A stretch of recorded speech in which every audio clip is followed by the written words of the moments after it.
Assalamualaikum warahmatullahi wabarakatuh. Selamat siang sahabat JIH, apa kabar? Semoga semua dalam keadaan sehat. Sahabat JIH masih dalam memperingati Hari Gizi Nasional. Nah, kali ini sahabat JIH kita Rumah Sakit Jaya Solo tidak berada di studio podcast Rumah Sakit Jaya Solo nih. Nah, bisa dilihat di sini berbeda sekali, healing-healing tipis. Nah, kali ini Rumah Sakit JIH kolaborasi dengan Nafa Hotel Solo dan lokasinya saat ini kita berada di Nafa Hotel Solo. Nah, ngomong-ngomong tentang memperingati Hari Gizi Nasional. Nah, kali ini kita akan ngomongin tentang peran asupan gizi untuk tumbuh kembang anak.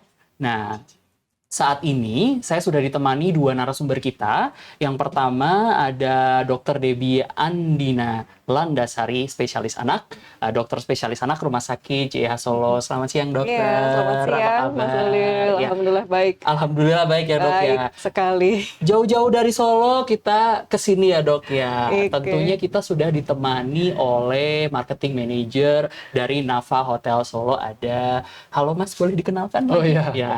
Selamat sore, salam kenal. Saya Dewa Satria, nanti mewakili Nafa Hotel Tawangmangu. Apa kabar Mas Dewa? Sehat kan Mas? Alhamdulillah sehat. Nah, selalu Luar biasa. healing, jadi Iya. tetap sehat ya Mas ya.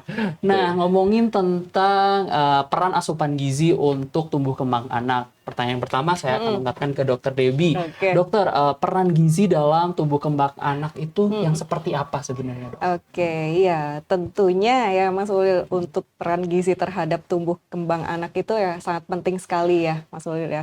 Jadi memang ya bisa kita ketahui untuk tumbuh kembang anak itu memang membutuhkan beberapa faktor yang harus dipenuhi untuk membuat tumbuh kembang tersebut menjadi optimal gitu. Bisa dari stimulasi yang adekuat ya sesuai dengan usianya, dan tentunya dengan pemenuhan gizi yang adekuat pula. Karena memang pada 1000 hari pertama kehidupan ya, tentunya 2 tahun pertama itu kebutuhan gizi yang sangat optimal itu akan meningkatkan istilahnya perkembangan otaknya menjadi optimal juga. Nah, untuk perkembangan otak yang optimal itu tentunya juga akan mempengaruhi tumbuh kembang ke depannya. Seperti itu. Jadi memang 1000 hari pertama dalam proses pertumbuhan itu memang yang paling benar-benar dipentingin ya, Dok Iya. ya. Jadi memang harus kayak, ya kita harus benar-benar, dari hari pertama sampai hari ke-1000. Iya. Itu Dari hari pertamanya sebetulnya pada saat pembuahan di dalam rahim ya, oke. tentunya. Ya, Jadi dari memang situ malah dari sebenarnya. awal banget Dari ya, Dok, ya, awal sebelum sekali. anak itu dilahirkan, dari memang sudah berada di perut ibunya, sudah harus diperhatikan tentang gizinya ya, Dok. Betul sekali, Mas Oke, Ulil. dokter. Selanjutnya, Dok, kebutuhan asupan gizi berdasarkan usia itu yang seperti apa, Dok? Karena kan Jadi, beda-beda ya Ya, konsumsinya. pasti beda-beda ya berdasarkan usianya ya Mas ya. Jadi pada saat lahir sampai usia nanti 6 bulan, memang sebaiknya tetap menggunakan ASI eksklusif terlebih dahulu. Nah, nanti ya sesuai ini pemberian ASI itu ya istilahnya on demand ya, pemberian ASI secara on demand. Jadi ya sebutuhnya si bayi. Seperti itu, sebutuhnya si bayi. Kalau memang dia lapar, dia pasti akan minta susu, istilahnya minta ASI, minta minum, seperti itu. Nah, nanti begitu dia usia 6 bulan, nah di mana 6 bulan itu ASI kan sudah tidak mencukupi kebutuhan nutrisi si kecil ya. Nah, makanya mulai masuk pemberian MPASI, makanan pendamping ASI. Nah, tentunya untuk kalorinya pun disesuaikan dengan usianya. Pada usia 6 sampai 8 bulan, dibutuhkan kalori sebanyak 200 kilokalori, seperti itu dalam satu hari. Dan perbandingan antara ASI dan MPASI pun juga memang masih banyak ASI, 70% nanti ASI, 30%-nya MPASI, seperti itu. Tapi semakin bertambah usia, kebutuhan itu pun juga akan bergeser ya. Nanti usia 9 sampai 12 bulan itu sudah menjadi separuh-separuh. Istilahnya ASI-nya 50%, MPASI-nya juga 50%, seperti itu. Dan nanti saat si kecil sudah menginjak usia 12 tahun ke atas, nah itu nanti MPASI-nya yang lebih utama, 70% dibandingkan dengan ASI yang berkurang sekali menjadi 30%, seperti itu. Sampai pada saat nanti usia di atas 2 tahun ya, 2 tahun itu memang makanan padat yang memang utama, seperti itu. Jadi kategorinya itu dari 0 sampai dengan 7, kemudian 7 sampai dengan 12, habis itu 2 tahun ke atas itu ya, Dok ya? Iya, 6 bulan dulu. Oh, 6 bulan. Oh, 6 bulan ya. kan sudah mulai bisa MPASI MPASI, itu. betul. Ya, 6 bulan sampai 8 bulan tuh masih 70-30 lah ya, 70-30. 70 yang masih banyak ASI-nya, 30% dia mulai makan padat, MPASI. Kemudian 9 sampai 12. 9 sampai 12 bulan tuh separuh-separuh lah ya, 50% makan padat, 50% ASI. Nah, 1 tahun ke atas dia kan sudah mulai bisa makan apapun, istilahnya mulai bisa makanan keluarga ya. Jadi makanan keluarga yang di rumah itu sudah mulai bisa dikonsumsi semua oleh si kecil. Nah, itu menjadi perbandingannya, makanan padatnya 70%, yang 30% boleh dicukupi dengan ASI, seperti itu. Oke dokter, ini saya juga mau menyapa sahabat JIH yang sudah join bersama live dari Instagramnya Rumah Sakit Jaya Solo, dan saya juga mau kasih info bahwasanya nanti di akhir acara kita akan bagi-bagi giveaway.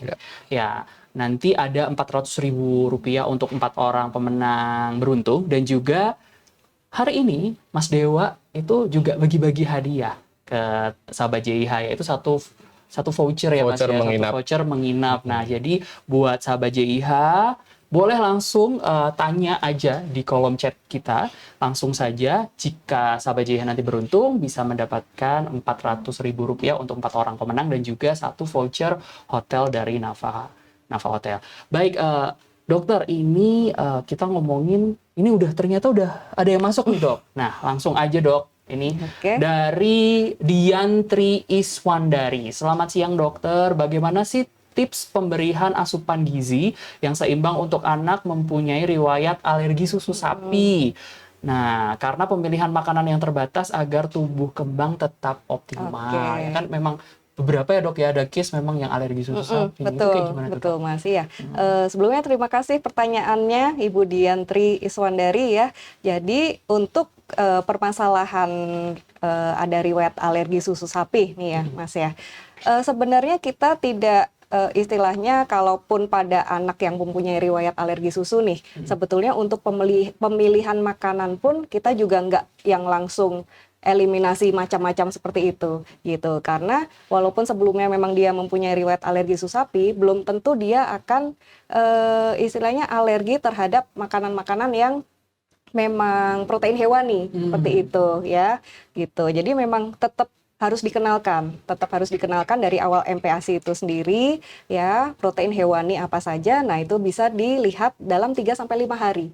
Gitu, dalam 3 sampai 5 hari dengan pemberian protein misal telur ya. Misal telur dilihat 3 sampai 5 hari, apabila dia tidak muncul reaksi alergi kan macam-macam ya, bisa ada batuk, grok-grok, kemudian bisa muncul ruam-ruam merah atau gatal seperti itu, atau mungkin kalau gejala saluran cerna juga bisa muntah, bisa diare seperti itu. Nah, kita evaluasi apakah ada kemungkinan ke arah alergi. Apabila selama 3 sampai 5 hari itu aman, tidak ada tanda-tanda seperti itu ya, tidak ada tanda-tanda alergi, nah berarti memang untuk protein hewani tersebut anak tersebut aman, nggak ada masalah. Gasin aja Iya, gitu. Jadi memang walaupun sebelumnya ada riwayat itu tadi ya, alergi susu sapi, bukan berarti semua protein hewani dia akan alergi. Tetap harus dikenalkan satu-satu dulu untuk istilahnya untuk tahu ya, yang pastinya si anak ini tuh alergi apa gitu. Gitu. Oke, berarti sebenarnya dicoba dulu ya dok ya. Iya, Kemudian tetap dicoba dulu. 1 sampai 5 hari ketika tidak ada reaksi alergi dari bayi bisa dilanjutkan. Bisa Tetapi kalau dilanjutkan. misalkan ada Muncul reaksi ya di diberhentikan, stop nanti dulu. bisa konsultasi ke dokter. Bisa konsultasi, gitu, ya biasanya nanti kita eliminasi dulu ya, eliminasi dalam beberapa jangka waktu beberapa minggu. Nah, nanti mungkin akan dikenalkan lagi lebih lanjut. Cuman untuk lebih tepat, lebih enaknya nanti mungkin bisa konsultasi terlebih dahulu. Baik, Gitu. dok. Ini masuk ke pertanyaan selanjutnya nih dok. Nah, jenis nutrisi pada anak yang penting untuk dipenuhi dalam masa pertumbuhan itu ada beberapa jenis sih dok, dan boleh dijelaskan per jenisnya dok?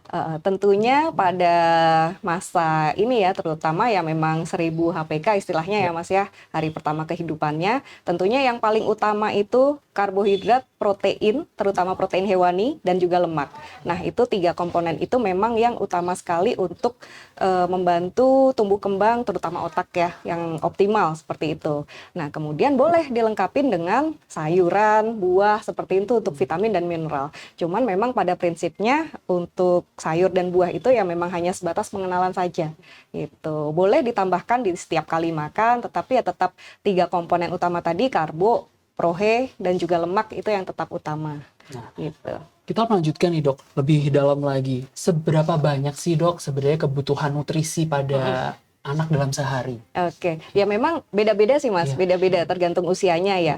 Kalau kita ngomongin yang usia 6 bulan sampai 6 bulan tadi, Iya. dalam satu hari itu sekitar 200 kilokalori pemberian MPASI-nya. Kemudian menginjak dia 9 bulan sampai 12 bulan naik menjadi 300 kilokalori, dan lebih dari 12 bulan nanti naik lagi sekitar 500 kilokalori dalam satu hari. Nah, kemudian sebesar itu masih dibagi lagi. Jadi misal 200 kilokalori, kita bagi karbohidratnya sebanyak 50%, protein hewaninya sebesar 15-20%, dan sisanya nanti lemak. Seperti itu. Ada perhitungan-perhitungannya Jadi lagi ada memang ya. perhitungannya. Iya. Jadi lebih apa namanya? Oh, anak saya tuh harusnya butuh berapa? Nah, itu beda-beda ya dok Iya, ya. Jadi, beda-beda. Nanti juga itu tergantung berat badan memang, Mas. Jadi kan 200 kilokalori itu nanti akan kita kalikan berat badannya berapa, nah nanti akan muncul. Jadi kebutuhannya dia dalam sehari itu berapa, seperti itu.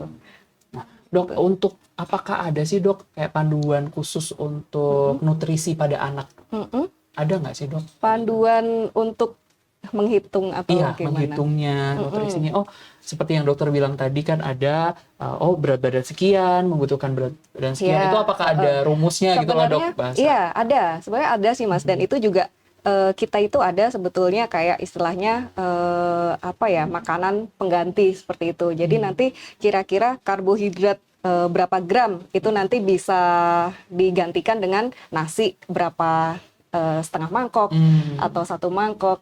Kemudian kalau yang karbohidrat ya, atau mungkin nanti roti tawar berapa lembar, seperti itu ada nanti Ada ya, sebenarnya. dok, ya. Jadi Iya. ada nanti bisa konsultasi. Iya, dengan dok. sebenarnya lebih enaknya nanti ya mungkin akan ini ya, akan dijelaskan lebih lanjut kali Iya, saat karena kan tiap, konsultasi. seperti yang dokter bilang tadi, setiap anak itu berbeda, Beda-beda. jadi harus tetap harus dikonsultasikan Betul, dulu. iya. Baik, dokter, pertanyaan kedua dari sahabat Jeihani, dari @anjani ayudisa _ batari. Dok, kenapa asupan gizi terhadap anak itu berbeda-beda? Nah, ini sudah dijawab tadi Mungkin sebenarnya. iya, memang harus kita sesuaikan juga dengan berat badannya, dan tentunya anak yang gizinya baik itu juga kebutuhan nutrisinya, kebutuhan kalorinya juga tentunya akan berbeda dengan anak yang gizinya memang masih kurang, gitu. Istilahnya mungkin berat badannya kurang, dia dalam beberapa bulan juga tidak naik secara adekuat beratnya. Nah itu nanti kebutuhan nutrisinya, kebutuhan kalori yang memang harus kita berikan itu pun juga tentunya akan beda, Mas. Istilahnya yang kurang itu tadi kan kita harus ngejar nih, yang kemarin-kemarin ketinggalan nih. Nah tentunya akan beda sama yang anak yang memang naiknya bagus, gizinya bagus, kayak gitu. Oke, jadi memang ya balik lagi ya, Ya, tergantung kebutuhannya betul. pribadinya beda-beda. Tergantung case masing-masing Iya. anak ya. Harus yang Masalahnya dipusin yang beda-beda. mana, Betul, yang iya. harus oh ini udah bagus, yang kurang bagus yang ini, Iya. yang dikoreksi harus yang mana, kayak Betul, gitu ya dok. harus kita lihat dulu kondisi masing-masing anak, soalnya beda-beda juga. Oke, dokter, saya beralih ke Mas Dewa nih, Mas. Nah, di sini kan di Nafa Hotel ini kan tentunya salah satu hotel yang ramah anak nih ya Mas. Betul sekali. Boleh dong dijelaskan sedikit tentang sebenarnya di Nafa Hotel itu tentang ramah anak itu ada apa aja sih Mas? Ya, jadi kita memang dari awal itu konsep untuk model usahanya itu yang pertama untuk liburan, karena liburan itu kan pasti identik dengan keluarga ya. Betul. Keluarga identik dengan anak-anak dan lain-lain. Nah, kita selalu mengembangkan dan menambahi fasilitas-fasilitas untuk memenuhi kebutuhan anak tersebut. Jadi selain bapak ibunya bisa healing, anaknya juga bisa main, harusnya kan gitu. Nah, kita sudah hampir 4 tahun ini ya mengembangkan fasilitas untuk ramah anak. Antara lain kita playground, semakin besar playground kita. Jadi macam-macam di situ mainannya, ada ayunan, ada bola, mandi bola dan lain-lain. Itu pastinya akan juga membantu untuk melatih motorik anak, betul ya. Nah, terus ada berkuda. Kalau berkuda mungkin yang lebih sedikit dewasa, jadi SD, SMP itu juga bisa bermain. Sepak bola juga kita ada. Terus mewarnai itu di lantai ini itu sebelah kita itu kita ada fasilitas mewarnai dan melukis untuk anak-anak. Itu semua free, kita gratiskan untuk semua anak-anak. Terus kita yang baru ini kita meluncurkan Toys Box. Jadi di Apa tuh, Mas, dalam Toys Box? kamar Oke. itu kita siapkan segala macam mainan anak-anak kayak robot, mobil, bola, itu kita siapkan di dalam kamar. Bahkan sampai seperti itu kita berpikirnya. Terus ada lagi hewan. Kita saat ini ada burung, ikan sama kelinci. Nanti next pasti akan kita tambahi lagi. Jadi ada interaksi dengan hewan juga. Kalau berenang ini sudah ini ya apa namanya? Pastilah itu Ya, kan sudah ini. favorit Favorit. untuk anak-anak main air. Lalu sama tanaman. Jadi ada pengetahuan tentang tanaman juga. Kita ada budidaya tanaman, bisa untuk edukasi kepada anak-anak juga seperti itu. Mungkin juga kalau apa namanya bisa lebih bonding karena kan Ya. akhir-akhir ini kan banyak keluarga muda nih ya, kebanyakan tuh orang tuanya dua-duanya bekerja, kemudian anak dititip sama mbak di Ya. rumah. Jadi untuk ambil bondingnya ya dok nih ya dok Betul. ya, bisa diajakin untuk healing ke sini. Betul. Oke, balik lagi nih saya tanya ke dokter Ya, Debbie ya. nih tentang sebenarnya manfaat penting mengkonsumsi gizi seimbang terhadap tumbuh kembang si anak tuh seperti apa dok? Oke, tentunya mungkin tadi udah disonding di awal tadi ya Mas ya. Pengaruhnya ya banyak sekali ya karena yaitu tadi pentingnya itu kan memang di 1000 HPK. Di mana dalam 1000 HPK itu tuh 80% perkembangan otak itu terjadi di situ. Ya, 80%. Maksudnya bisa dibayangkan sepesat apa ya Mas ya. Nah, itu yang memang harus ditunjang dengan pemenuhan gizi yang baik, gizi yang adekuat. Kalau sekiranya dalam 1000 HPK itu tidak tercukupi dengan baik, takutnya perkembangan otaknya juga tidak maksimal. Nah, nanti ke depannya, nah itu yang ditakutkan.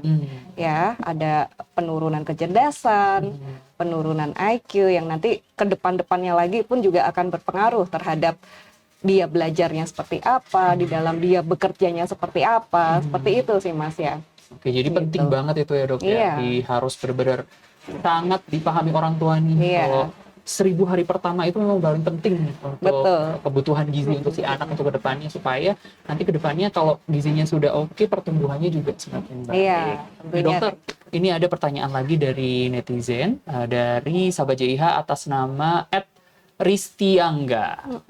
Tips dong dok, empati awal untuk anak-anak yang mom and dad-nya ada riwayat alergi. Jadi Ya, oke. Terima kasih Bu Ristiangga ya. Mungkin tadi juga udah dibahas ya, Ya, yang awal hampir-hampir dengan yang alergi ya, Dok, ya. betul. Ya prinsipnya sama sih Mas. Bapak ibunya ada alergi, memang anaknya kemungkinan besar pun juga akan ada alergi ya. Resiko lebih tinggi si anak akan mempunyai alergi juga pasti apabila kedua orang tuanya ada alergi. Cuman bukan berarti pada saat awal MPASI langsung di kayak strict semua nih, ini nggak dicobain, telur nggak dicobain, daging sapi nggak dicobain, ikan nggak dicobain, seafood nggak dicobain, nggak kayak gitu. Tetap ya harus kita cobain semua. Soalnya kan kita belum tahu nih si anak alergi terhadap apa. Kita belum tahu ya. Tetap dicobain semua boleh. Nah itu caranya ya dilihat 3-5 hari. Seperti Ibu tadi reaksi ya, Dok. apa enggak, betul. Soalnya memang paling nggak istilahnya kalau sekiranya ada alergi, pasti dalam 3-5 hari dia akan muncul reaksinya gitu. Sekiranya 3-5 hari aman, ya berarti aman lah ya, dilanjutkan nanti MPASI-nya. Daripada di awal sudah nggak terpenuhi protein hewaninya ya Mas, mungkin ini takut alergi, ini enggak, terus yang telur enggak, ikan enggak, kayak gitu malah nanti ke depannya protein hewaninya akan enggak cukup, misalnya ya tidak adekuat. Nah, nanti pertumbuhan otaknya, perkembangan otaknya pun juga enggak akan optimal gitu. Soalnya memang pengaruhnya jauh ke depan sih gitu. Soalnya protein hewani memang penting sekali ya untuk perkembangan otak itu sendiri, seperti itu. Oke, Dok. Jadi tetap ya walaupun orang tuanya sudah tahu nih alergi ini, tapi untuk anak dicobain dulu. Iya, soalnya belum tahu. Iya, belum tahu, belum tentu juga si anak ini juga alergi. Iya. Walaupun memang kemungkinan ada itu Kemungkinan ya, Dok, ada. ya.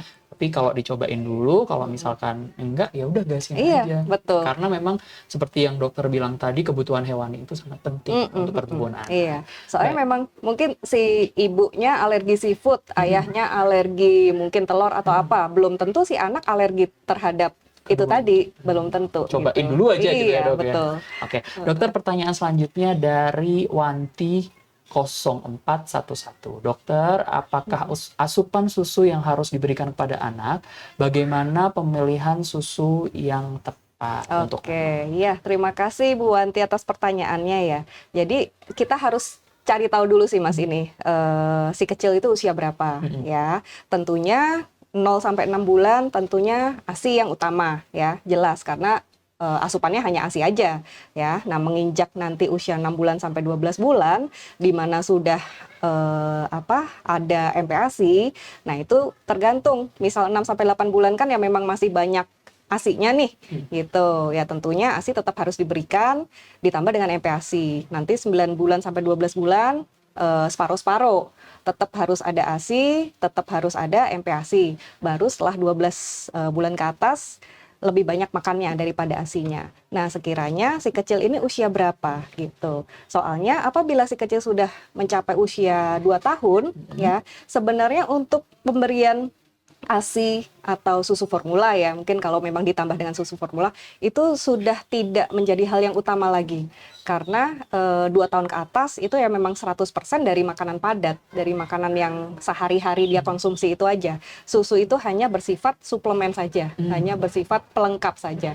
Sekiranya memang anaknya makannya udah mau, udah oke, berat badannya, kita kan evaluasi secara objektif kan juga dengan pertumbuhan ini ya, pertumbuhan bisa kita cek berat badan, panjang badan, lingkar kepala seperti itu. Sekiranya yang pertumbuhannya bagus, makannya oke, nggak ada masalah, ya tidak diberikan susu pun tidak masalah ya, gitu. Tetap harus dilihat usianya dulu sih Mas. Tergantung usianya. Tergantung usia. Sekiranya memang si anak masih butuh atau enggak. Gitu. Oke, kalau lebih dari 2 tahun berarti kan tetap boleh dikasih susu karena itu Boleh. kayak suplemennya Iya gitu ya dok betul, ya, hanya tambahan karena tambah-tambah aja. iya, makanan pokoknya adalah makanan padat itu tadi. Betul, iya. Nah dokter, ngomong-ngomong tentang makanan padat nih mulai nih. Ini ada pertanyaan dari @rnwijaya_.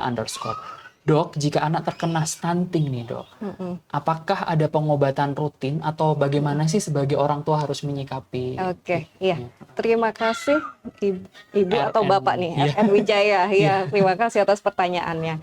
Oke, mungkin membahas sedikit tentang stunting ya, Mas Ulil ya. Jadi ya memang kita kan masih dalam permasalahan stunting ya ini ya di Indonesia ya. Memang belum keseluruhan bebas stunting. Nanti target 2024 kan memang angka stunting lebih turun lagi ya. Nah, stunting itu sendiri kan sebenarnya ya memang dia pendek yang disebabkan karena adanya kekurangan gizi secara kronis, malnutrisi secara kronis, atau juga bisa karena adanya infeksi yang berulang gitu. Nah itu sebenarnya kita harus cari tahu dulu stunting. Apakah memang si anak betul-betul stunting atau hanya pendek saja? Soalnya kalau pendek saja itu belum tentu stunting. Nah tapi kalau stunting itu memang selalu pendek, memang semuanya pendek seperti itu. Nah kalau memang anak itu jatuh ke dalam kondisi stunting, nah kalau stunting kan jelas berat badannya kurang, tinggi badannya kurang, seperti itu. Nah kita untuk intervensinya, untuk tata laksananya ya tentunya kita akan memperbaiki gizinya, seperti itu ya.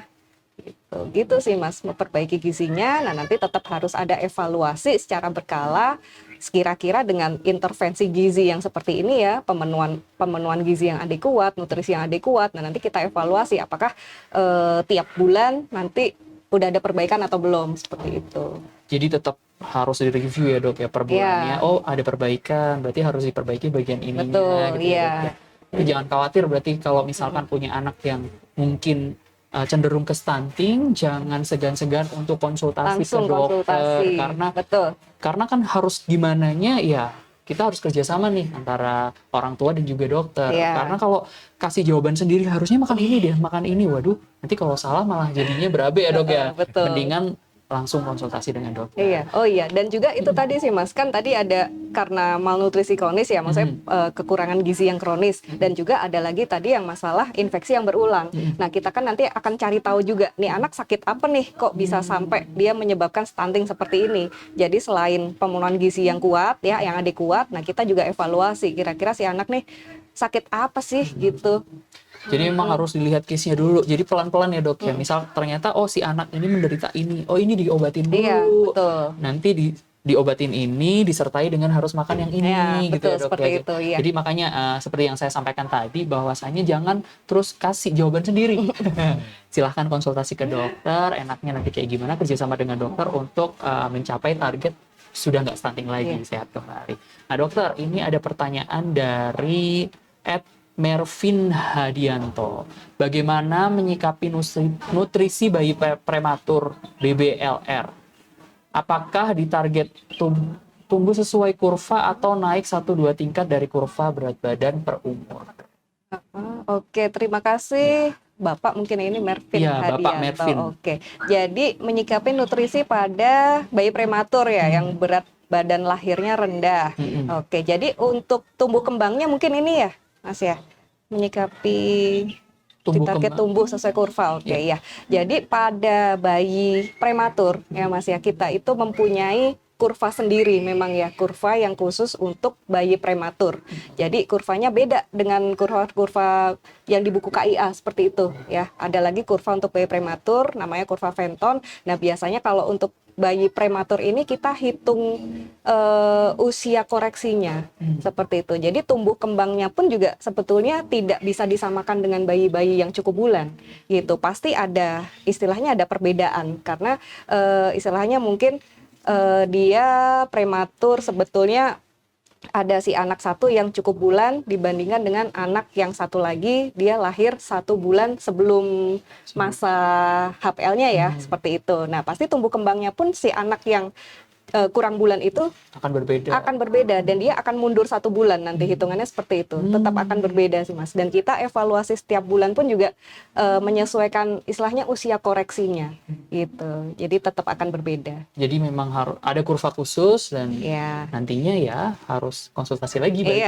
balik lagi nih. Tetap harus dipantau juga. Harus dipantau seperti ya, Dok, itu ya. Kemudian ini ada pertanyaan dari @Feiza Kuwile, susah amat. Assalamualaikum dokter, anak saya makan juga lumayan, namun berat badannya masih kurang, sampai-sampai dikira kurang gizi oleh orang lain. Nah dok, asupan gizi yang bagaimana yang harus dilakukan oleh ibu ini untuk meningkatkan berat badan? Oke, terima kasih Ibu Feiza Kuil. Ya. Jadi ya memang sebetulnya kita harus tahu sih Mas, makan yang lumayan itu yang seperti apa. Nah ini nanti kalau pas ketemu, pas konsultasi kita akan istilahnya kita akan recall dietnya dia ya. Kita akan cari tahu historinya dia, sebetulnya sehari itu makan berapa kali, sebanyak apa, komposisi makanannya apa aja kita harus tahu dulu ya. Mungkin yang dibilang lumayan oleh ibunya belum tentu lumayan oleh kami gitu ya. Itu yang memang harus dicari tahu dulu. Nah sekiranya kalau untuk berat badan yang susah naiknya ini ya memang kita harus evaluasi karena bisa saja berat badannya yang kurang ini karena memang nutrisinya yang kurang ya. Mungkin makannya banyak tapi mungkin hanya nasi sama kuah sayur kayak gitu. Banyak saya temuin soalnya masih seperti itu. Nah ini yang harus kita cari tahu dulu. Makannya itu komposisinya cukup apa enggak. Atau mungkin makannya bagus tapi memang karena kebutuhan metabolisme dia itu meningkat. Nah, biasanya kebutuhan metabolisme yang meningkat itu pada anak-anak yang sakit. Gitu. Kita harus cari tahu itu dulu sebenarnya ya, untuk melihat apakah betul asupannya selama ini itu sebenarnya cukup apa enggak. Kalau sekiranya ternyata asupannya bagus nih ya, dia udah karbo, prohe, lemak, udah semuanya masuk, makan 3 kali sehari, 1 porsi makan udah habis, tapi ternyata memang betul-betul beratnya masih kurang. Nah ini kita baru biasanya evaluasi ke arah sakit. Si anak lagi sakit apa gitu, apa HB-nya turun atau ada infeksi saluran kencing atau apa, nanti kita evaluasi semuanya. Karena memang kalau sakit itu berpengaruh banget ya dok ya, pengaruh bagi sekali pertumbuhan berat badan si anak ini ya dok. Iya banget. Nah ngomong-ngomong tentang hari gizi nih dokter ya, di Nafa kan juga pastinya ada restoran nih Mas Dewa ya. Nah sebenarnya ada beberapa nggak sih menu khasnya dari Nafa Hotel yang kira-kira bisa dinikmati untuk sahabat JIH dan juga sahabatnya Nafa Hotel? Oke, baik. Ya untuk memperingati hari gizi ya, sama besok kita ada program tentang ini kasih sayang. Kan Februari Iya. bulan penuh kasih Oh iya, sayang. bulan depan ya. Betul. Bentar Kalau lagi. untuk yang gizi, kita ada spesial menu untuk anak-anak terutama. Itu ada satu apa namanya kategori khusus itu kids meal.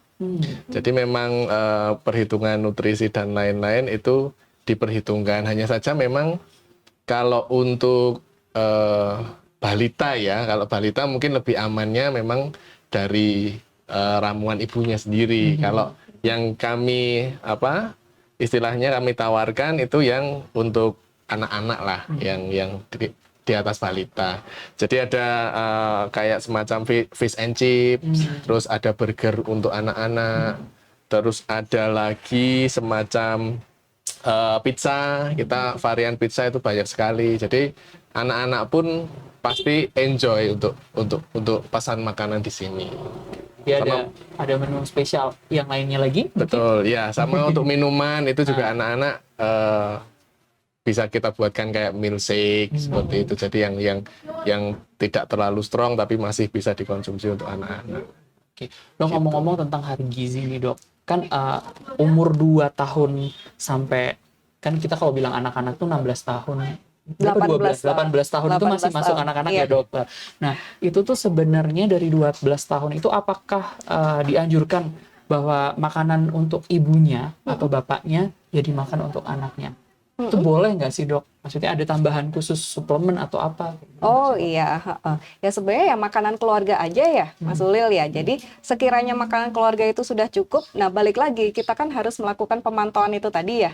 Ya secara objektifnya kan kita melihat pertumbuhannya bagus apa enggak, kan kita harus evaluasi beratnya itu tadi. Berat badan, tinggi badan kayak gimana, sudah naik sesuai target atau belum. Sekiranya memang tidak ada masalah apa-apa ya diteruskan aja makannya yang pola makan yang seperti itu ya.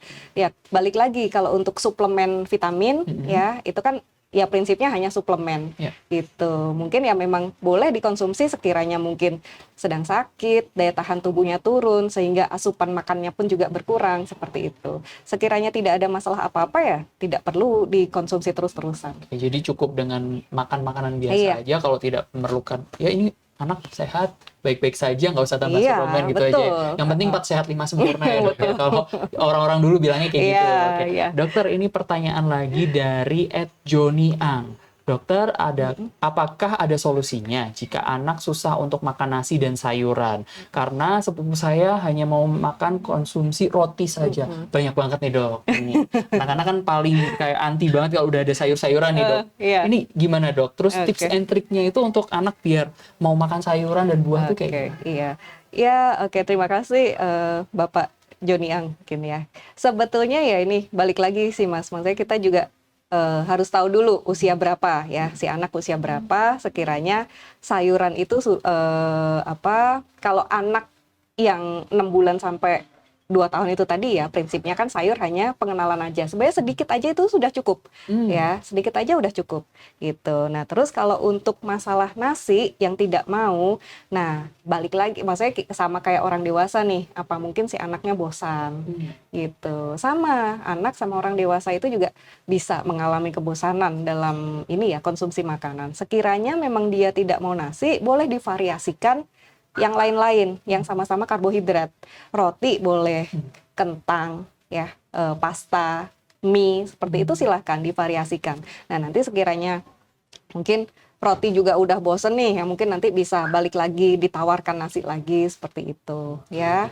Untuk tips and trick masalah sayur ya mungkin ya bisa dikenalkan dikit-dikit gitu, porsi yang sedikit aja itu sebenarnya cukup ya. Vitamin sama mineral yang dikandung sama sayur itu kan kita butuhnya sebenarnya ya hanya sedikit aja gitu ya. Jadi tetap sedikit-sedikit dikenalkan gitu. Iya. Walaupun nggak mau, mungkin dibikin resep yang gimana. Iya. Karena kan banyak nih yang di YouTube juga banyak nih Iya, cara variasi. bagaimana mengolah si sayur ini Iya. supaya nggak kelihatan kayak sayur, Nah, biar itu. anak itu mau makan gitu ya. Itu bisa. Bener kan Mas Dewa ya? Iya, Mas Dewa punya anak kan juga kan lagi. Pasti Betul susah sih. kan kalau makan sayur. Ya. Iya. Nah, dokter ini balik lagi ke bayi nih dok. Ada yang tanya nih dari Oliviendri. Dok, bayi yang ASI eksklusif tapi sudah obesitas karena overfeeding, apakah perlu mengurangi ASI? Dan bagaimana tips MPASI agar bayi tidak keterusan jadi obesitas? Oke, ya. Ini untuk obesitas, overfeeding tentunya ini udah dikonsulkan ya, Mas Ulil ya. Tentunya maksudnya harus dipastikan dulu apakah memang overfeeding sampai obesitas, tentunya harus dipastikan dulu. Kalau memang sekiranya memang sudah obesitas seperti itu karena mungkin minumnya terlalu kuat apa gimana, kan ada bayi yang minum terus ya Mas ya sampai memang berat badannya sampai di atas berat badan idealnya. Nah, sebetulnya kalau untuk bayi, anak balita yang memang masih proses bertumbuh, masih proses berkembang seperti itu, memang tidak dianjurkan untuk diet. Ya, jadi jangan diet sama sekali, jangan mengurangi karbohidrat, prohe, lemak seperti itu jangan, karena memang masih dibutuhkan untuk perkembangan otaknya. Ya, nah tipsnya bagaimana untuk biar nggak obes seperti itu ya, perbanyak aktivitas fisik malahan. Ya, seperti itu aja. Ajakin jalan-jalan, mungkin ajakin kenafa, berenang, ajakin main-main sama kelinci, gitu juga bisa biar beraktivitas, makanya biar anak itu tidak obes gitu ya. Iya, malah perbanyak aktivitas fisik aja. Jadi memang diet itu tidak disarankan untuk bayi anak yang memang masih tumbuh berkembang seperti itu. Oke. Dokter, ini kita balik lagi ke stunting nih dok. Ini ada pertanyaan dari N Wijaya. Dok, apa sih sebenarnya malnutrisi dan apakah malnutrisi bisa dijadikan salah satu penyebab anak stunting? Iya. Banyak nih mungkin dari sahabat JIH yang masih belum tahu nih malnutrisi itu apa. Iya. Nah, ini dia. Iya, jadi yang malnutrisi itu ya kekurangan gizi ya Mas ya, kekurangan gizi di mana dia jatuh ke dalam gizi kurang atau bahkan sampai gizi buruk. Ya, itu nanti secara objektifnya kita akan plotkan di kurva pertumbuhan ya. Jadi plottingannya itu memang di bawah persentil min 2 sampai bahkan di bawah min 3 standar deviasi dari kurva pertumbuhan itu untuk malnutrisi tersebut, dan itu pun terjadi kalau untuk stunting ya, itu pun terjadi dalam jangka waktu yang lama. Jadi kronis dia. Jadi dia plotnya setiap bulan di bawah terus kayak gitu ya. Seperti itu. Nah, terus yaitu nanti yang memang harus kita lihat, kita evaluasi, dan bagaimana nanti untuk mencegah stunting berkepanjangan itu sendiri. Oke. Dokter, ini masih tentang stunting nih dok.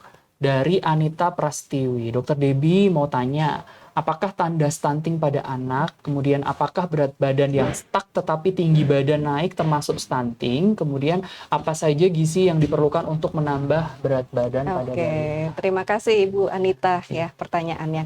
Jadi tanda stunting itu yang paling kelihatan ya memang dari tinggi badannya, Mas ya. Dia pasti akan pendek, tapi ya memang selain itu dia juga kurus. Nah nanti dilihat dia berat badannya pasti akan di bawah berat badan dibanding usianya ya, pasti akan di bawah persentil min 2 dari standar deviasi itu tadi, dari kurvanya itu tadi, dan juga dari tinggi badannya pun juga akan di bawah min 2 dari standar deviasi dari kurva pertumbuhannya itu tadi. Nah, seperti itu kalau untuk tanda yang jelas ya, maksudnya tanda yang memang bisa dilihat, tapi kan kita juga harus tetap ada data objektif ya, di mana kita akan melihat itu suatu stunting apa bukan. Soalnya kalau dia pendek tapi dia itu tidak kurus, mungkin beratnya sebenarnya dia normal tapi memang dia pendek, nah itu sebenarnya bukan stunting gitu ya. Memang dia perawakan pendek aja, dan perawakan pendek kan sebenarnya penyebabnya banyak gitu, bisa kelainan hormon, memang genetiknya yang pendek, bapak ibunya pendek seperti itu. Mungkin kalau yang Ibu Anita ini tadi kan lebih ke berat badannya itu segitu mulu dok, tapi tingginya nambah, jadi it's okay ya dok ya? Iya, betul ya. Jadi kalau misal tingginya normal ya, mungkin ini tingginya nambah, nah dari plottingannya mungkin tingginya baik ya, nah itu sebenarnya bukan stunting. Kalau stunting itu pasti akan di bawah. Di bawah gitu. Tadi ya dok, ya, di bawah dari standar. Oke, dokter, pertanyaan lagi dari Anjani Ayudisa. Dok, apa saja kebutuhan dasar anak yang berperan dalam tumbuh kembang agar lebih optimal? Kebutuhannya, iya. Kebutuhannya untuk tumbuh kembang itu ya memang kita biasanya ada istilah asah, asih, asuh ya Mas ya. Ya, jadi asah itu ya stimulasi yang memang sesuai usianya ya. Stimulasi kan macam-macam. Tentunya di kelompok usia tertentu itu pun juga stimulasinya beda. Misal 0 sampai 3 bulan, stimulasinya hanya tummy time aja gitu biar anaknya bisa tengkurap, biar lehernya tegak seperti itu. Nah, nanti makin besar tentunya stimulasinya akan makin berbeda. Kemudian itu yang asah, kemudian yang asih itu pemberian kasih sayang ya, pemberian kasih sayang ya dari terutama orang tua ya, orang tua atau pengasuh, kakek, nenek seperti itu support kasih sayang bonding ya. Nah, itu sebenarnya tentunya akan ini mempengaruhi tumbuh kembangnya juga. Kemudian asuh itu ya seperti kan istilahnya kita mengasuh memberikan misal tempat perlindungan, misal rumah yang bersih sekiranya nyaman ya untuk tumbuh kembang si kecil, kemudian pemberian imunisasi, pemantauan tumbuh kembang yang rutin tiap bulan seperti itu. Jadi asah, asih, dan asuh. Nanti kalau mau lebih tanya tentang asah, asih, asuh, bisa juga datang ke JIH Solo ketemu dengan Dokter Debbie. Nah, dokter, ini pertanyaan dari terkait ini untuk Mas Dewa, Dok. Gantian. @Nisaros. Kak, fasilitas apa yang disediakan oleh Nafa Hotel Tawangmangu agar anak tetap nyaman dan happy saat menginap di Nafa Hotel? Apa kelebihan dari Nafa Hotel dibanding hotel lainnya? Adakah promonya? Nah, ini yang terakhir ini biasanya dicari-cari nih. Mungkin untuk fasilitas anak tadi beberapa sudah disebutkan ya Mas Dewa ya. Kalau apa sih yang membedakan Nafa Hotel dengan hotel-hotel yang lain? Ya, cukup jelas ya. Jadi kalau Hotel Nafa, kita kan berada di gunung ya. Jadi secara atmosfer, udara itu pasti kita lebih menyehatkan. Terus untuk mencari ketenangan ya, itu sangat cocok sekali di sini. View pasti dari hotel-hotel yang lain di kota pasti nggak ada yang seperti ini. Itu pasti jelas beda. Terus yang paling kelihatan kita ada kolam renang dengan konsep infinity. Jadi di Bali banyak. Kalau di sini jarang saya kira. Jadi kayak seperti tidak ada pembatas gitu loh. Jadi kalau untuk foto-foto itu pasti keren sekali. View-nya langsung hijau-hijau semua gitu ya, gunung gitu biar healingnya juga lebih oke. Apalagi kalau mungkin orang tua ini, bapak ibu ataupun anak yang suka foto-foto, bisa banget di sini. Kalau ini, promo nih Mas. Promo ya yang paling ditunggu-tunggu ya. Adakah promo? Nah ini ditekankan yang paling terakhir, tanda tanyanya banyak. Kita sering melakukan promo. Jadi ada promo yang sifatnya itu panjang bulanan, ada yang setengah bulan, ada yang istilahnya ya spontan. Nah, untuk mendapatkan promo itu follow Instagramnya Nafa, itu bisa stay tune. Nah di situ sering banget kita kadang tahu-tahu ngeluarin promo kamar harga sekian gitu, tahu-tahu sekian. Dulu pernah kita mengadakan kayak live seperti JIH yang sekarang ini itu auction, jadi kayak lelang ya, lelang kamar nanti termurah seperti itu. Jadi kita juga interaksi dengan follower-follower kami. Nah untuk promo yang Januari ini kita kemarin untuk harga normal itu kamar kami di 1 jutaan untuk saat ini. Kemarin di Januari, di akhir Januari besok tanggal 31 itu kita ada promo di 699. Jadi termasuk sarapan dan menginap ya. Lalu untuk Februari kita ada promo yang sama 699 itu di beberapa tanggal tertentu. Itu sudah kita post juga di Instagram Nafa Hotel. Jadi kalau mau lebih tahu tentang promo-promonya Nafa Hotel, pantengin terus sosial medianya Nafa Hotel. Nah, kadang-kadang bisa tiba-tiba ada promo gitu ya. Jadi terus juga kalau misalkan Nafa Hotel lagi live, join live-nya. Siapa tahu pas di situ ada lelang ya. Betul. Nah, ini barengan banget bulan depan untuk Valentine. Mungkin ada promo-promo menarik lainnya bisa dipantengin di Instagramnya Nafa Hotel. Boleh, balik ke Dokter Debbie nih Dok. Dok, pertanyaan dari Nisaros. Dok, mitos atau fakta nih Dok? Micin bisa membuat perkembangan otak anak terhambat. Sebenarnya micin itu terbuat dari apa sih Dok?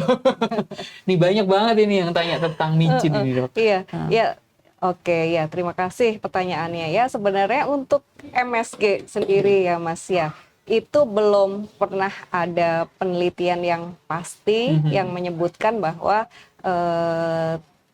micin menyebabkan yaitu kedepannya mungkin anak kurang pintar seperti itu ya, susah mengikuti pelajaran seperti itu. Memang belum ada pasti yang menyebutkan seperti itu. Boleh digunakan, tetapi memang ya dalam kadar yang secukupnya, gitu. Dalam kadar yang secukupnya, dan ya itu kan istilahnya tambahan ya, bumbu Penyedap tambahan, rasa. penyedap rasa ya, penyedap rasa seperti itu ya. Tetap disarankan lebih ke bumbu yang alami lah.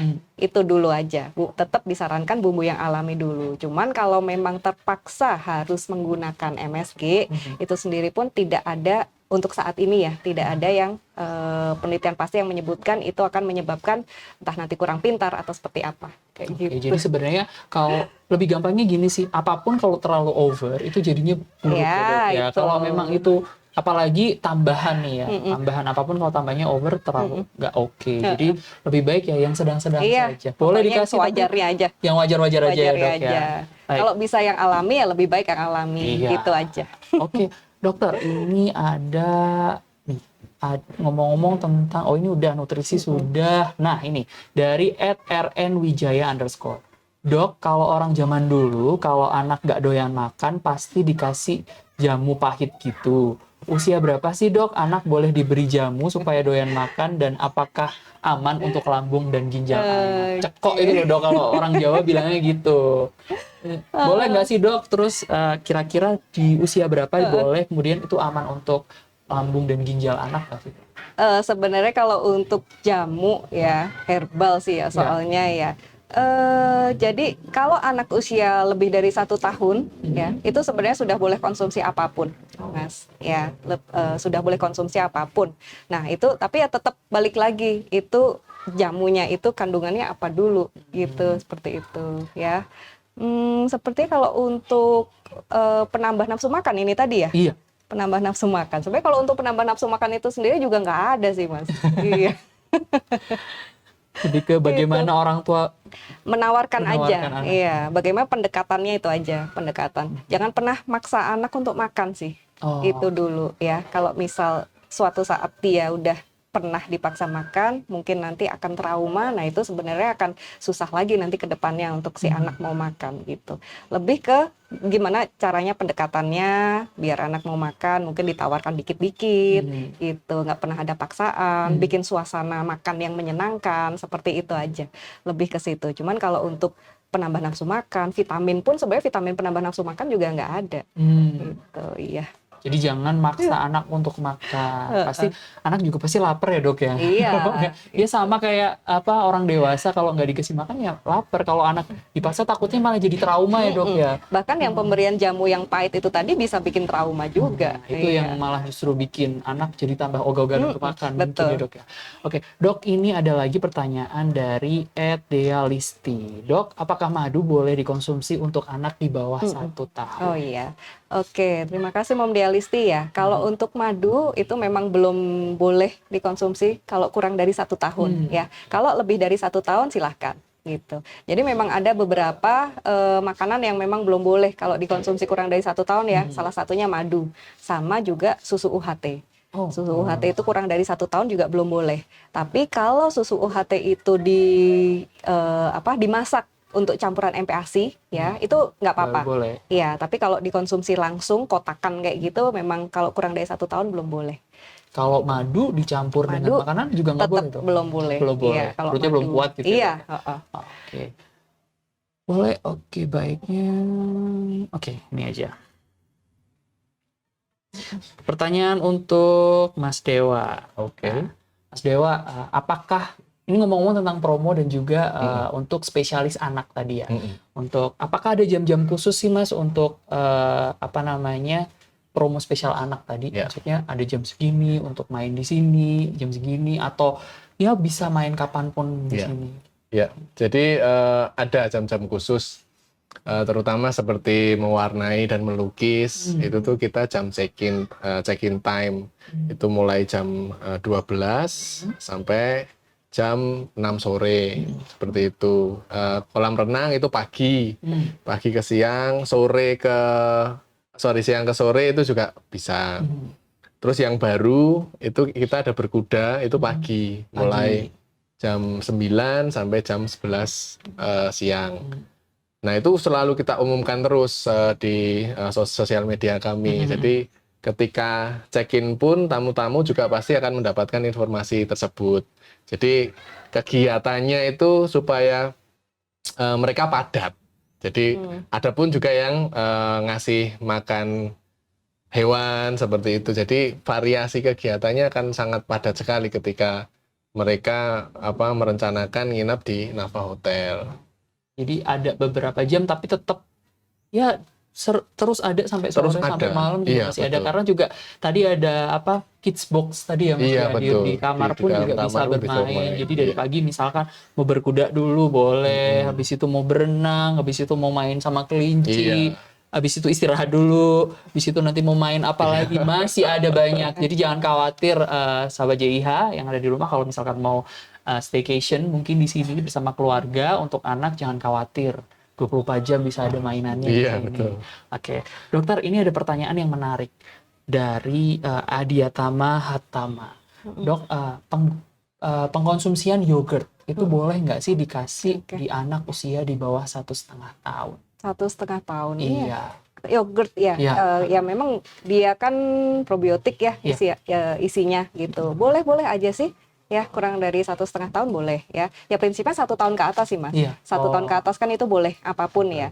Cuman ya memang harus diingat yogurt itu kan ada yang asam sekali ya. Rasanya memang macam-macam ya. Cuman kan kebanyakan memang asam. Nah itu memang harus diperhatikan. Mungkin dalam 1 hari konsumsinya juga jangan terlalu banyak lah. Mungkin nanti ya bisa takutnya karena memang asam sekali ya. Kadang anak kan antara anak yang satu sama anak yang lain kan juga berbeda-beda.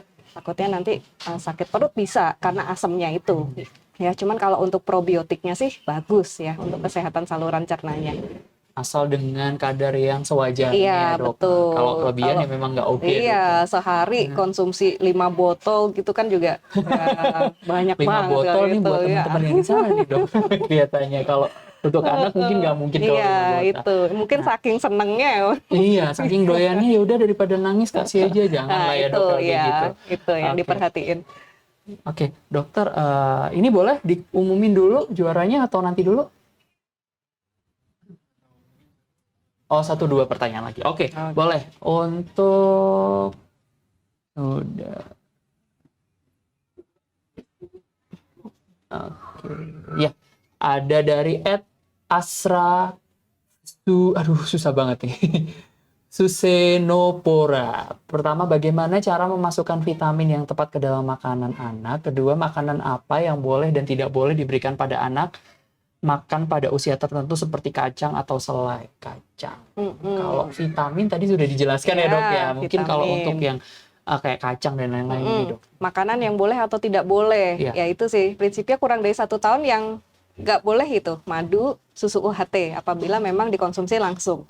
Nah lebih dari itu, nah nanti silahkan. Istilahnya si anak itu sudah boleh makan makanan apapun, ya istilahnya sudah boleh makan makanan keluarga. Seperti itu sih Mas. Nah, dok, mungkin sebelum kita live tadi sedikit ngobrol nih tentang kopi nih dok. Nah, ini ada pertanyaan dari Saros. Dok, akhir-akhir ini ada anak nih viral dikasih kopi dan susu kental manis oleh ibunya. Apa sih dok dampak buruk jika anak sudah mengkonsumsi kopi dan susu kental manis? Oke. Ya, nah sekarang ini sih ya usianya dulu ya Mas ya. Ya. Kalau untuk kopi terlalu banyak kopi itu kan kafeinnya juga tinggi ya. Nah dampak kafein itu sendiri kan juga bisa bikin dadanya berdebar-debar seperti itu ya. Nah kemudian kalau untuk kental manis tadi ya. Susu kental manis. Oh iya, kalau untuk kental manis sendiri itu sebenarnya kan itu bukan merupakan susu sih Mas sebenarnya. Kalau kental manis itu karena gulanya terlalu banyak ya.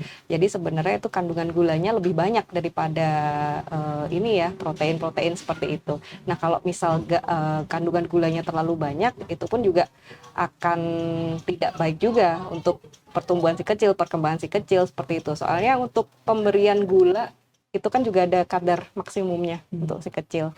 Nah, nanti kalau kebanyakan gula ya tentunya bisa merusak gigi seperti itu. Ya. Kalau ini ngomong-ngomong tentang gula nih ya dok ya, banyak beranggapan bahwa nanti kalau anak terlalu banyak gula sugar rush nih, nanti terlalu aktif. Bener nggak sih dok itu? Sebenarnya itu juga tidak seperti itu juga sih Oke. Mas ya. Iya. Jadi itu termasuk mitos ya dok ya. Baik dokter, kita akan mengumumkan pemenang giveaway sebelum kita tutup. Untuk pertama 400.000 untuk 4 orang per pemenang. Boleh dokter yang nomor 1 sama dokter nomor 2 nih. Monggo dok. Ya.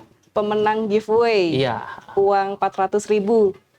Ya. Iya. Yang pertama yaitu selamat kepada M Fatonin. Selamat FM Fatonin. Jangan lupa nanti kalau sudah menang DM Instagramnya JIH. Yang kedua dokter silakan. Yang kedua susah nih Mas. Spelling aja dok, gak apa-apa. ANMMDNH _ Ya, selamat untuk @ANMMDNH _ Boleh untuk yang ketiga Desim S16. Selamat untuk DCMS 16. Dan yang terakhir dokter. Yang terakhir, yang keempat yaitu @Elia _ ADZ. Selamat kepada Elia _ ADZ. Oke. Sebelum saya mengumumkan voucher nih. Nah, Mas Dewa, apa sih yang membedakan?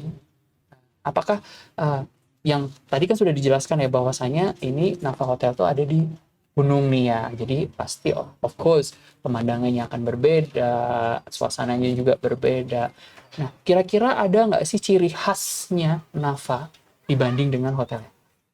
Ya, selain tadi yang sudah kita jelaskan, kita itu sering atau menjadi tempat favorit untuk menyelenggarakan acara-acara yang sakral. Jadi kayak pernikahan, engagement itu cukup favorit sekali di tempat kami. Selain secara intim mereka itu mendapatkan acara yang seperti diinginkan, mungkin yang modern-modern tentunya ya, itu faktor pendukung lainnya itu sangat mendukung sekali untuk menjalankan acara tersebut dan sangat menonjolkan keindahan. Jadi tamu yang datang, keluarga yang datang, orang yang menyelenggarakan acara itu semuanya senang. Dan kami yakin dengan mengadakan acara pernikahan atau engagement ataupun yang lain di Nafa, itu secara intim itu sangat terbentuk. Oke. Itu. Jadi kayak lebih ke abadikan momen kamu, spesial kamu di Nafa Hotel. Iya, dan pasti beda sama yang lain. Pasti feelingnya beda ya. Pasti feelingnya beda. Oke Mas, lanjut ini pemenang voucher menginap di Nafa nih. Siapa yang beruntung kali ini? Silahkan Mas. Oke, yang beruntung selamat tadi yang nanya ke kita tentang Nafa Hotel yaitu Mbak Nisa Ros. Selamat Nisa Ros. Nisa @NISSA Ros. Selamat. Silahkan nanti kalau sudah silahkan DM ke Instagramnya Rumah Sakit JIH Solo. Oke. Kemudian dokter dan juga Mas Dewa.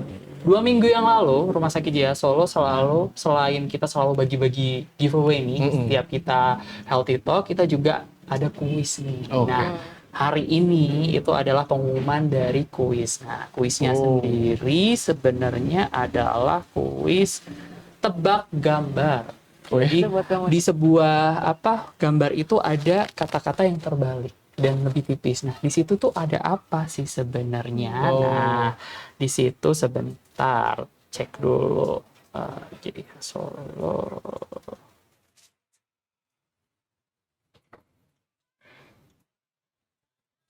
Oke, jawabannya adalah Rumah Sakit JIH Solo, hotline UGD 0271 747 4000. Jawabannya adalah itu. Nah, yang beruntung memenangkan kuis kali ini adalah yang pertama selamat kepada @Krisna Irawan.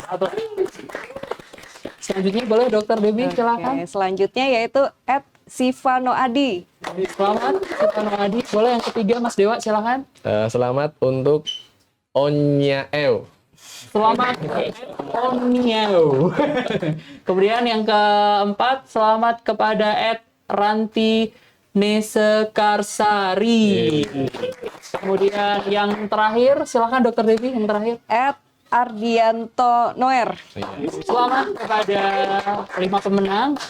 Sama dengan pemenang giveaway tadi, jangan lupa untuk para pemenang silahkan DM ke Instagram dari Rumah Sakit JIH Solo. Nah, ini sebelum kita closing nih dok, boleh di-share jadwal dokter Debbie?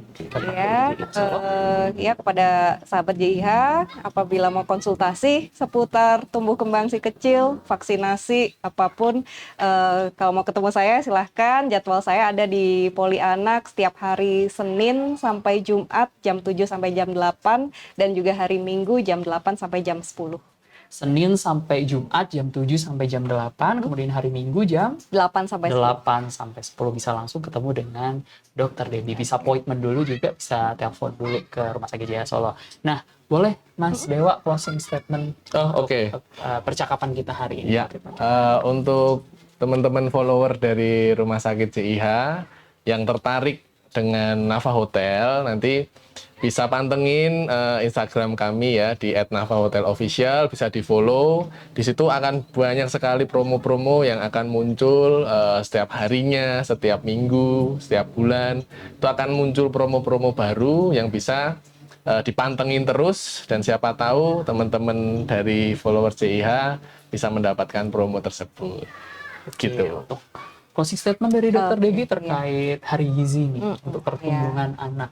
Ya, jadi para Bapak Ibu di rumah tetap sebisa mungkin pastikan asupan gizi yang adekuat ya untuk si kecil, karena dengan asupan gizi yang adekuat itu tentunya akan memaksimalkan pertumbuhan dan perkembangan si kecil ke depannya. Oke. Baik, terima kasih Dokter Debbie atas Terima kasih, waktunya. Mas Ulil. Terima kasih Mas Dewa atas waktunya juga. Terima kasih juga kepada Nafa Hotel Tawangmangu yang kali ini bisa kita ajakin kerjasama untuk Healthy Talk kali ini. Baik, tidak terasa sahabat JIH 1 jam sudah kami menemani sorenya sahabat JIH dimanapun sahabat JIH berada.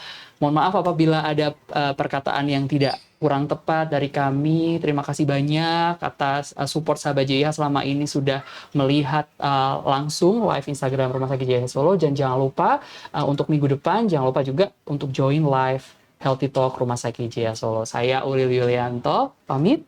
Assalamualaikum warahmatullahi wabarakatuh. Sampai jumpa.